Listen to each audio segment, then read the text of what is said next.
Assalamualaikum warahmatullahi wabarakatuh. Saya Syifa Oktavia Ramadhani dari kelompok 1 akan presentasikan biodata Raden Ajeng Kartini. Biodata Raden Ajeng Kartini.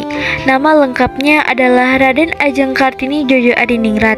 Ia lahir di Mayong, Jepara, Jawa Tengah pada hari Senin Pahing, tanggal 21 April 1879 sebagai anak keempat dari 8 bersaudara yang terdiri dari Raden Mas Slamet, Raden Mas Busono, Raden Mas Kartono, Raden Ajeng Kardinah, Raden Mas Muljono, Raden Ajeng Sumatri, dan Raden Mas Ruhito.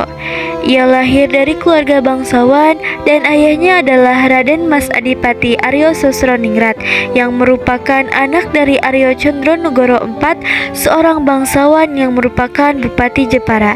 Nama ibunya adalah Mas Ayu Ngasirah, bukan dari darah bangsawan melainkan masyarakat biasa, yaitu putri dari Nyai Hajah Siti Aminah dan Kiai Haji Madirono, seorang kiai di Telukawur, Jepara. Latar belakang keluarga. Garis keturunan keluarga Kartini dari garis keturunan ayahnya adalah Sri Lanka Sultan Hamengkubuwono VI. Awalnya ayah Kartini adalah wedana dari Mayong atau asisten bupati. Namun karena hukum kolonial Belanda pada saat itu mewajibkan bupati juga harus menikah dengan bangsawan, akhirnya ayah Kartini menikah dengan seorang wanita bernama Raden Ajeng Wurjan yang merupakan keturunan Raja Madura yang dikaruniai 3 orang putri, yaitu Raden Ajeng Sulastri, Raden Ajeng Rukmini, dan Raden Ajeng Kartinah. Setelah menikah, ayah Kartini diangkat menjadi Bupati Jepara menggantikan ayah Raden Ajeng Wurjan, yaitu Titro Wikromo. Masa kecil Raden Ajeng Kartini. Sebagai seorang bangsawan, Raden Ajeng Kartini berhak memperoleh pendidikan. Ayahnya kemudian menyekolahkan Kartini di ILS, Europe's Law School, pada tahun 1885 di usianya yang ke-6 tahun. Ternyata sekolah telah membuka matanya untuk mewujudkan cita-cita seperti Barat. Di sekolah tersebut, Kartini belajar bahasa Belanda. Kemampuannya semakin kuat karena beliau rajin membaca buku dan koran bahasa Belanda. Selama masa tersebut, Kartini juga mengambil pelajaran keterampilan menjahit dari istri lain seorang bupati, yaitu Nyonya Maria Ovingsur. Nyonya Ovingsur menyampaikan pandangan feminis kepada Kartini karena hal itu berperan penting dalam menanam benih aktivitisme untuk Kartini di kemudian hari.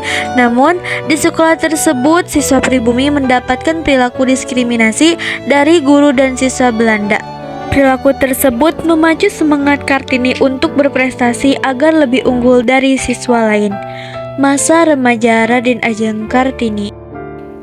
Kartini menginjak masa remaja, tradisi Jawa mengharuskan dia meninggalkan sekolah Belanda dan tidak boleh keluar rumah untuk dipingit. Alhasil, Kartini hanya sekolah hingga usianya 12 tahun. Selama di rumah, ia mulai belajar sendiri dan menulis surat yang akan dikirim kepada teman-teman korespondensasinya yang kebanyakan dari Belanda. Salah satu teman yang mendukung Kartini adalah Rosa Abendanon.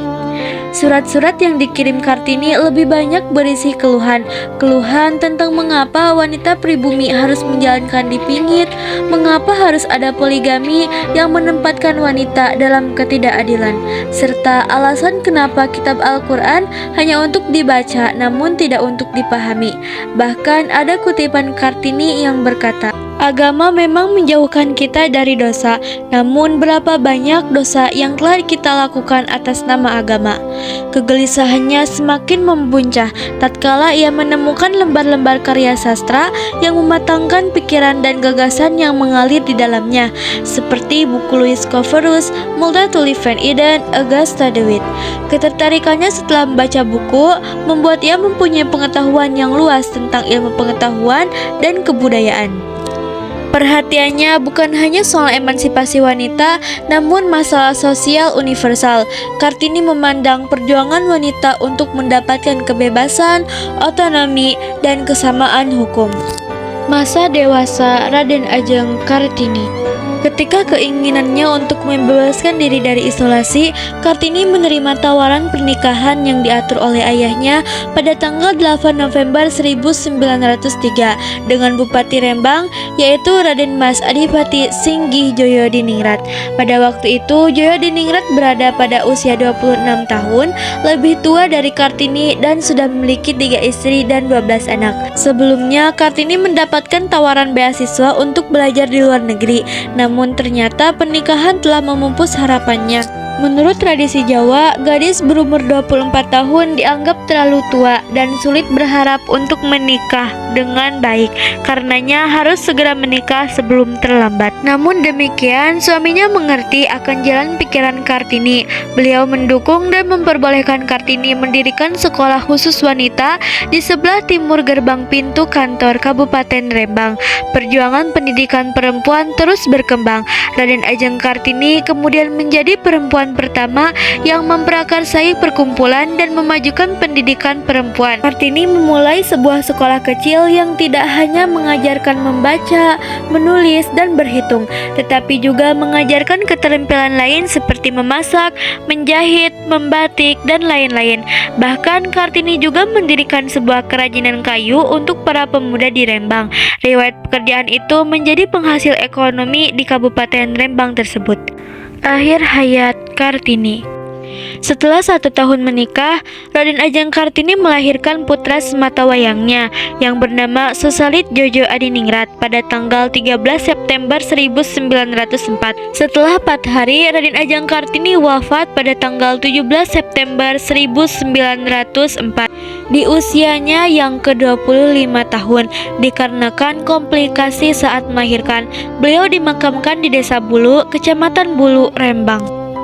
Berkat kegigihan Raden Ajeng Kartini, setelah itu didirikan Sekolah Kartini, sekolah perempuan oleh Yayasan Kartini di Semarang pada 1912, serta setelah itu di Surabaya, Yogyakarta, Malang, Madiun, Cirebon, serta wilayah lain. Yayasan Kartini ini didirikan oleh keluarga Van Deventer, seorang tokoh politik etis, salah satunya Rosa Abendanon. Peninggalannya pun dijadikan museum di Jepara pada tanggal 30 Maret 1975 oleh Bupati Suwarno Jojo Mardowo untuk mengenang jasa-jasa Raden Ajeng Kartini.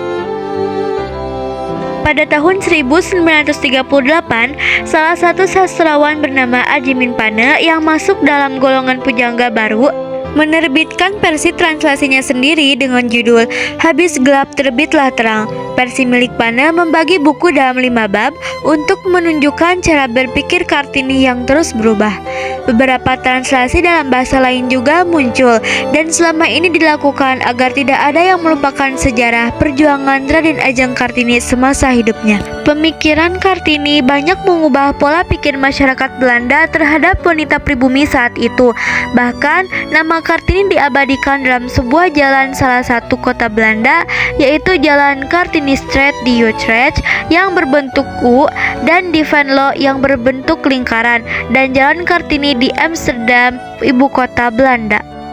Tulisan-tulisan Raden Ajeng Kartini menjadi inspirasi bagi para tokoh-tokoh Indonesia kala itu, seperti Wage Rudolf Supratman yang kemudian membuat lagu yang berjudul Ibu Kita Kartini.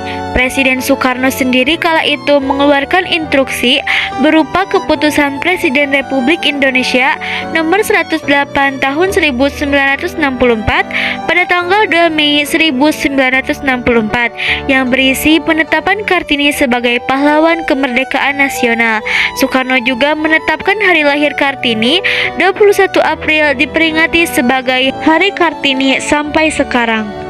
Gagasan Raden Ajeng Kartini merupakan pahlawan yang memperjuangkan kesetaraan gender dan menginspirasi banyak wanita di Indonesia dan dunia untuk mengambil pendidikan dan mengembangkan potensi diri. Pendidikan adalah kunci kebebasan. Raden Ajeng Kartini sangat menyadari pentingnya pendidikan bagi kemerdekaan individu. Sumber Gramedia.com by Nandi. Sumber foto Museum Kartini. Sekian dari saya, terima kasih. Wassalamualaikum warahmatullahi wabarakatuh.